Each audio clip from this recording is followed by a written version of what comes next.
Welcome back to the video, guys. This is the part 4 of the game development tutorials. In the last video we had seen the overlapping of the code and the movement. In this video we'll be updating our code and setting up a time variable. So let's start.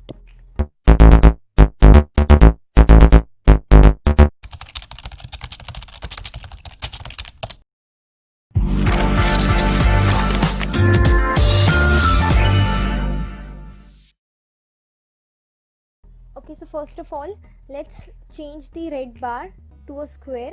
For that we need to change the ball x variable to the x-axis and let the width and the height be 10 by 10. It will be a small ball. Save and refresh your file. So now you can see there's a small square, but the motion still is very rough and slow. So let's change the numbers over here. Over here we have 1000 milliseconds, means 1 second. It will update within 1 second. Let's make it 500. And over here ball x plus 10, let's make it small, so it will be a more smooth motion. Save and refresh. Now you can see it is moving slowly.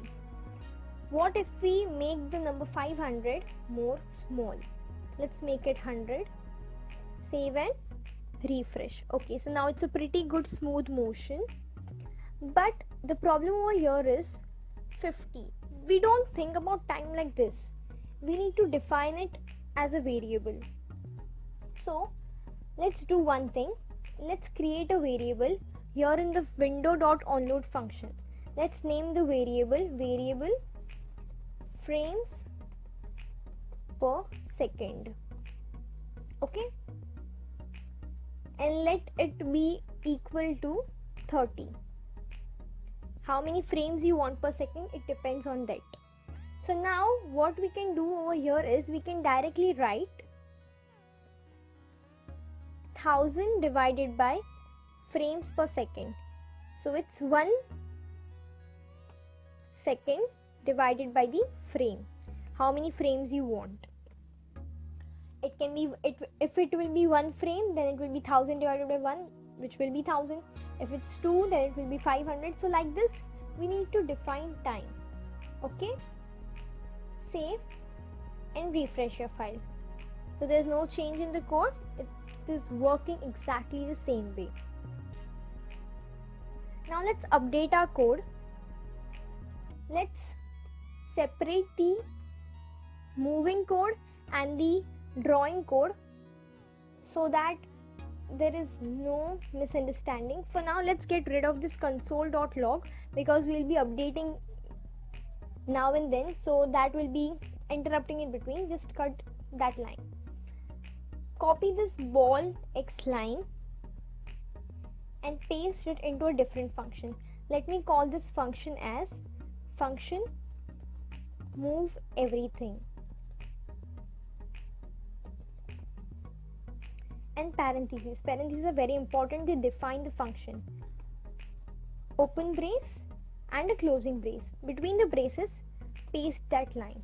Okay, so now our move everything and draw everything code is separated.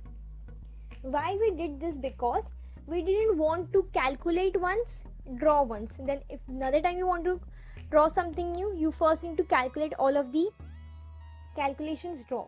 So it will be both of the things will be interrupting each other. So separating them is a very good practice, because further when you will be integrating more and more things, then you will be first needed to do all the calculations like this over here, and then you need to draw all the things. So it's good to create different functions inside the set interval function. Where we call draw everything, now we have 2 functions instead of 1. So what we can do to combine these two is create another function.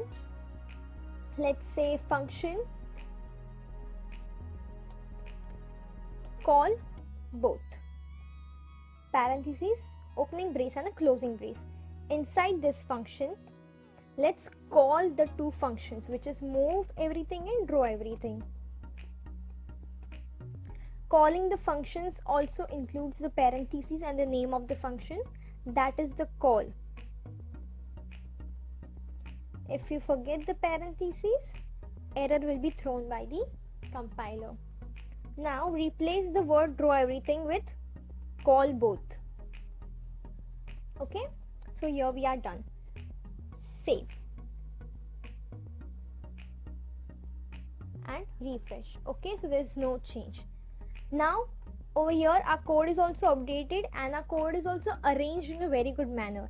Every function is created for a different thing. Now we are using over here very simplified JavaScript, so we can create a new function which we created call both, and we can also define these two functions, move everything and draw everything, inline. That is known as the inline call. So what we can do here is write function, because we won't be calling these functions again and again. They are rarely called into the game part because drawing again and again. Closing brace and opening brace. Just paste these two functions inside the function created over here. We don't have any name for the function because we are not going to refer it after in any part of the code.